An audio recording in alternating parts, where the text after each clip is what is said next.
Hello and welcome to Follow Me and Die.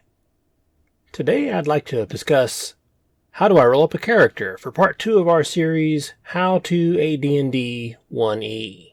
First we'll briefly discuss the player's handbook. Surprisingly, it doesn't actually tell you how to roll up a character other than it mentions all ability scores are between 3 and 18. It directs you to the Dungeon Master's Guide, which has 4 different methods for rolling up characters.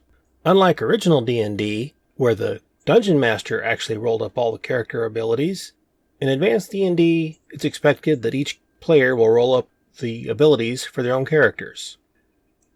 You'll notice in the lower right-hand corner of the screen that I'm generating ability scores using the different methods, with the original method from original D&D of 3d6 in order, and that original order maintained through AD&D is Strength, Intelligence, Wisdom, Dexterity, Constitution, and Charisma.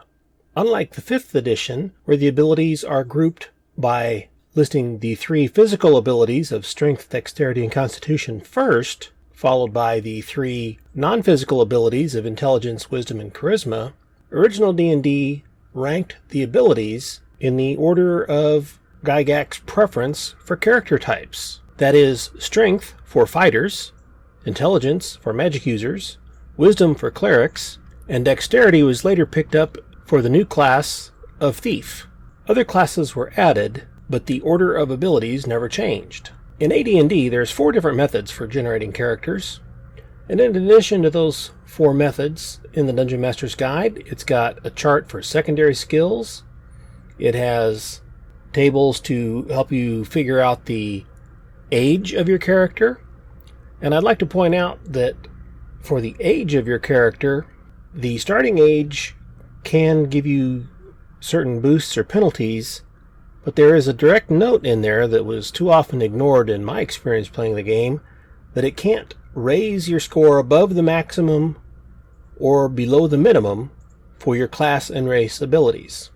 It is up to the Dungeon Master to decide what method of character generation to use, and there are some who stuck with the original 3d6 in order. In the Dungeon Master's Guide, of the 4 methods presented, Method 1 was the most popular I experienced, and most tend to use that today, and that is rolling 4d6 and dropping the lowest die and arranging the resulting scores at the discretion of the player. So if you're after a particular type of character and you need a fighter with a high strength, your high roll would go on strength. If you wanted a magic user, your high roll would go on intelligence, etc.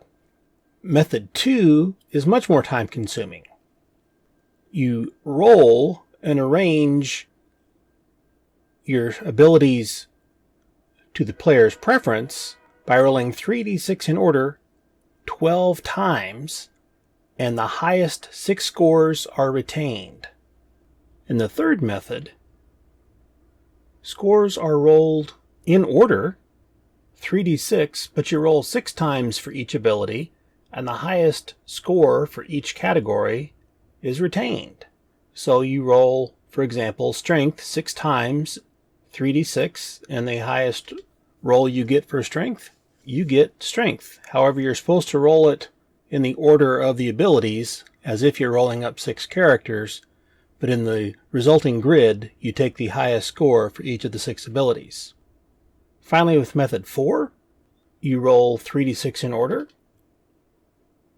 to generate 6 ability scores for 12 characters, and you select the single set of scores which the player finds most desirable, and use those on the character sheet. So as you can see, I tried all 4 methods, I rolled and recorded the scores, and I picked the best results. I put all those numbers into Excel and have them in the graphics listed so that you can see the results I ended up with. Following the 4 methods suggested for generating ability scores, Gygax talks about the effects of wishes on ability scores, that once you reach a score of 16, you only go up 1/10 of a point. That seems rather petty, but I guess it was because people were having wishes so frequent in game that people were doing that. Well, I would say a wish could boost your ability by a point. Why nitpick about that? I guess it keeps players more interested in what they want to do with wishes.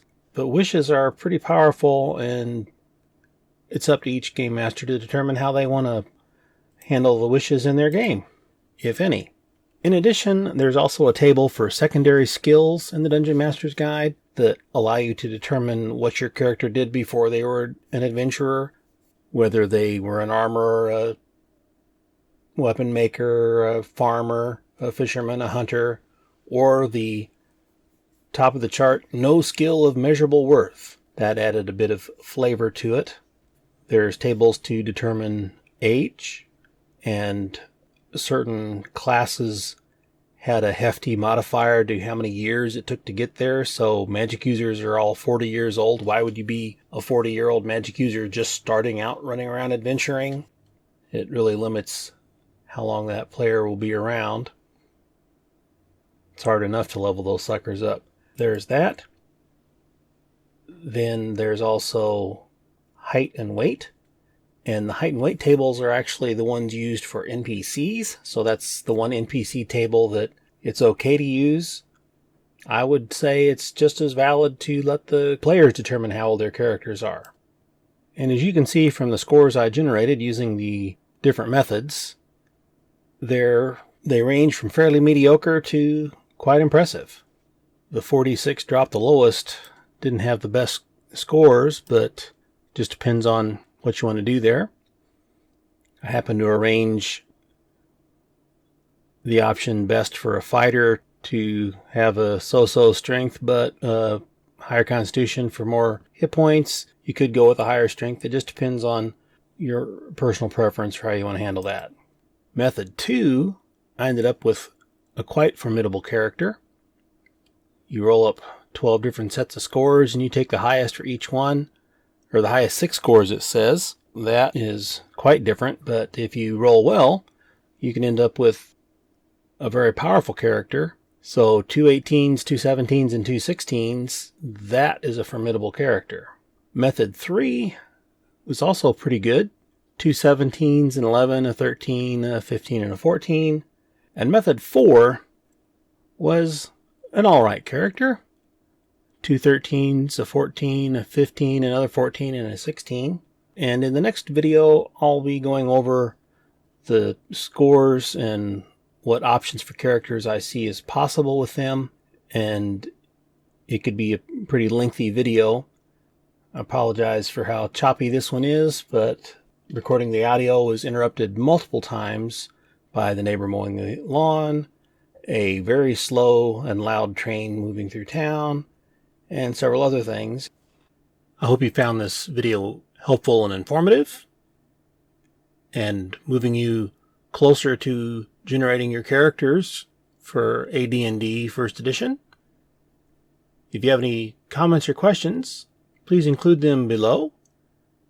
If you have specific questions about interpretations of these different methods, please include them in the comments below. I'll address them in the comments and perhaps in a future video. Thank you all very much for listening. I hope you're having a wonderful day, and game on. Please be sure to like, share, and subscribe, and if you want a reminder, in addition to subscribing, be sure to hit that little bell. Thank you very much.